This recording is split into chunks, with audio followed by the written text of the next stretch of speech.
Well, signs of summer on the San Diego health front this week. The nurse practitioners at CVS Minute Clinic say our sudden surge in warm weather is resulting in discomfort for some of their patients. Here's this week's What's Going Around. Allergies are at the forefront in South San Diego, where Kasia Lalacata in Chula Vista says some of her patients are dealing with allergic conjunctivitis. This is a type of pink eye, and it's caused by allergens getting into the eye, resulting in an inflammation of the lining of the eye. Symptoms include eye redness, itching, and tearing. Treatment includes antihistamines and allergy eye drops.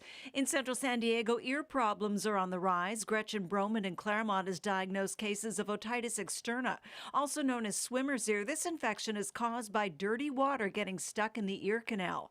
Symptoms include itching, pain, discharge, reduced hearing, and vertigo.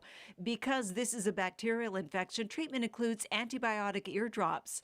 Ear health is also on the radar in North San Diego as well. Amy Nilsson in La Jolla says now's a good time for some spring cleaning of the ears. While earwax protects the ear from dust and debris, too much can result in infections and muffled hearing.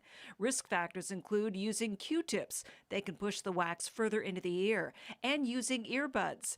Ask your healthcare provider about ways to safely remove earwax before trying on your own. And in East San Diego, stomach issues. Kate Fitzgerald in El Cajon says hot weather often results in a rise in cases of viral gastroenteritis, also known as stomach flu. This could be caused by contaminated food, often at picnics and other outdoor gatherings during spring and summer months. Symptoms include stomach pain, nausea, and vomiting. Dehydration is a big concern, so treatment should include fluids with electrolytes like sports drinks and bland foods that won't upset the stomach. And that does it for this week's What's Going Around.